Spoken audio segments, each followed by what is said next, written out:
সেহরির সময় হয়েছে, উঠুন সবাই। সেহরি খাবো। ভাত কেন? তুমি তো বলছিলে সেহরি খাবো। তাড়াতাড়ি ঘুমায় পড়ি, ভোরে উঠে সেহরি করা লাগবে। আমিও সেহরি খাবো। আচ্ছা, খাইও। এটাই তো সেহরি। ভাত তরকারি যা খাই সেটাকেই সেহরি বলে। না, এটা সেহরি না। আমাকে সেহরি দাও। তুমি সেহরি খাই আমাকে ভাত দিছো কেন?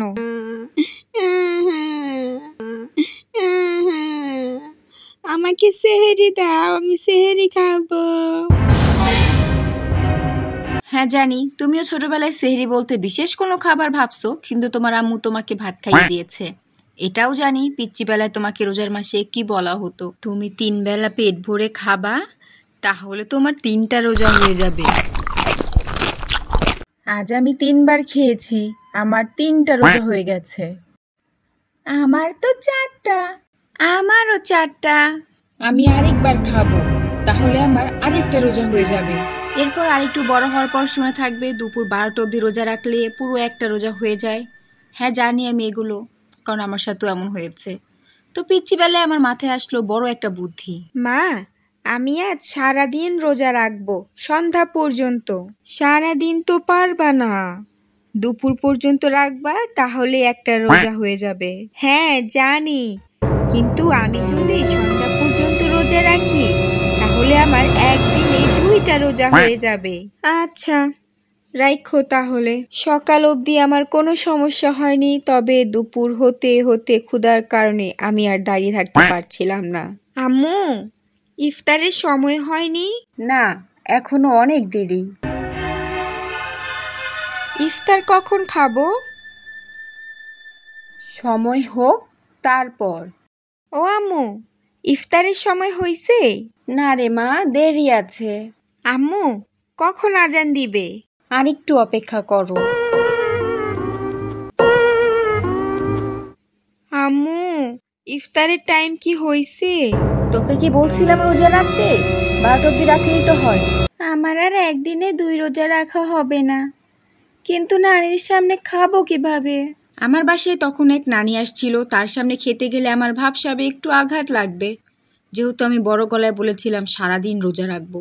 নানি ঘুমাইতেছে, এটাই সুযোগ। আমি তখন খাবার নিয়ে খাটের নিচে চলে গিয়েছিলাম। উদ্দেশ্য ছিল ওখানে বসে খাবো, আর নানি দেখতে পারবে না। কি রে, কিসের কচর কচর আওয়াজ আসে খাট থেকে? বিড়াল ঢুকলো নাকি ঘরে? ও আচ্ছা, এই বিড়াল। পিচ্চি বেলায় আমি মনে প্রাণে বিশ্বাসী ছিলাম ঈদের জামা যদি কেউ আগেই দেখে ফেলে তাহলে তার ঈদ পুরনো হয়ে যায়। তো ঈদে জামা কেনার পর আমার প্রথম কাজ থাকতো তা খুবই গোপনীয়তার সাথে লুকিয়ে রাখা। লুকিয়ে রাখতাম ঠিকই, কিন্তু সেই জামা আমাকে বারবার ওর দিকে টানতো দেখার জন্য, তাই ঈদের আগ পর্যন্ত প্রতিদিন একবার বের করে তাকিয়ে থাকতাম। ঈদে কিনা নতুন জামার গ্রান হচ্ছে আমার সবচেয়ে প্রিয়। বিশ্বাস করেন ভাই, আপনি অন্যান্য সময় জামা কিনে এই গ্রান পাবেন না। এই গ্রান পাওয়া যায় শুধুমাত্র ঈদের জামায়। ঈদের দ্বিতীয় মজার বিষয় হচ্ছে হাতে মেহেদি দেয়া। আমার বাসায় কেউ ছিল না যে মেহেদি দিয়ে দিবে, তাই আম্মু আমাকে এলাকার এমন কোনো আপুর কাছে নিয়ে যেত যিনি মেহেদি দিতে পারেন। যে আপুগুলো ভালো মেহেদি দিতে পারে, চাঁদ রাতে তাদের কাছে বাচ্চা থেকে বুড়ো সবার একটা লম্বা লাইন হয়ে যায়, আর সেই আপুরা বিনা টাকায় এক একজনকে মেহেদি দিতে দিতে আধমরা হয়ে যায়।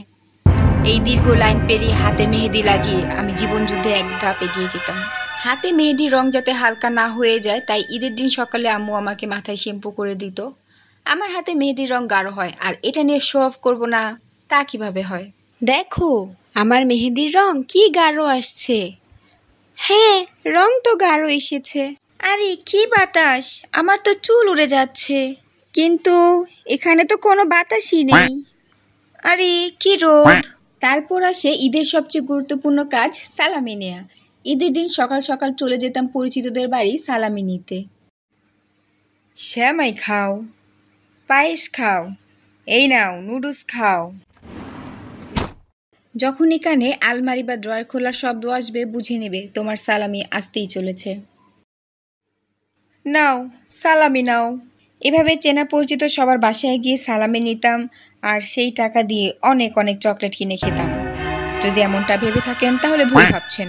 পিচ্চি বেলায় আমরা যে সালামি পেতাম তা কখনোই আর আমাদের কাছে থাকতো না। সালামিগুলো আমার কাছে দিয়ে দাও, আমি সামলাইয়া রাখবো, তোমার কাছে থাকলে হারিয়ে যাবে। ব্যাস গেল এই টাকা। টাকা হারানোর কথা বলে মাসুম বাচ্চাদের থেকে এভাবেই তাদের মায়েরা টাকা রেখে দেয়। আমার ঈদের গল্প আজ এইটুকুই। সবাই ভালোভাবে ঈদ কাটান। টাটা।